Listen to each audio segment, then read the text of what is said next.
ថ្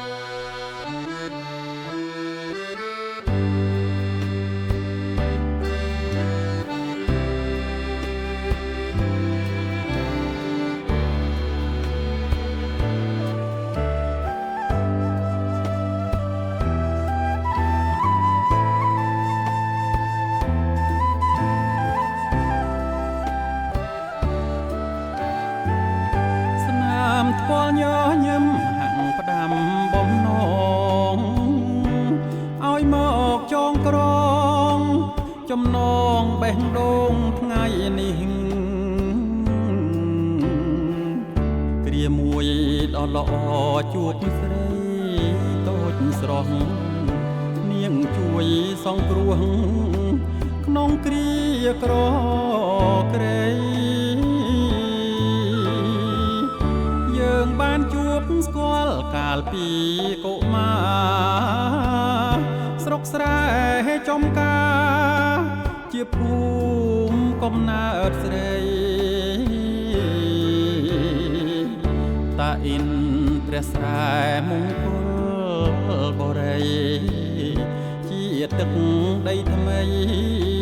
កវីជ្រកសុំ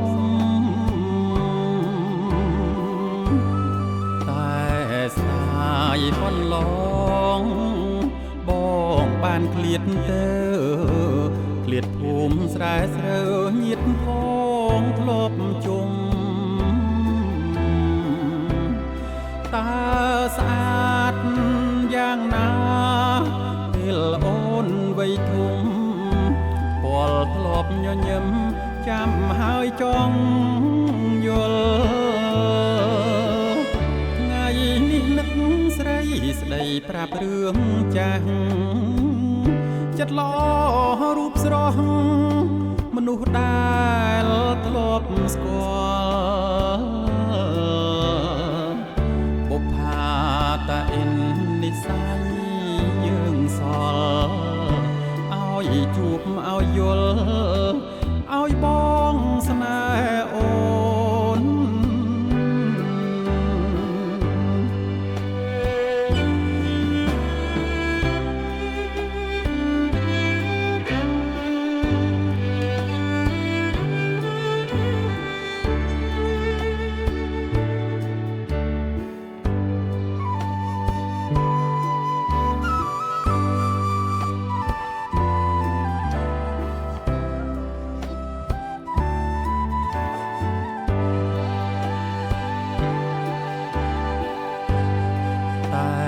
ស្ដា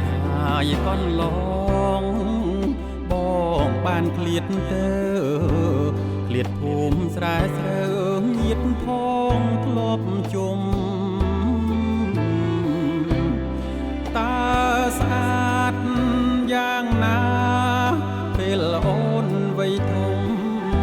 ពលធ្លាប់ញញឹមចាំហើយចង់យល់ស្រីស្ដីប្រាប់រឿងចាស់ចិត្តល្អរូបស្រស់មនុស្សដែលធ្លាប់ស្គា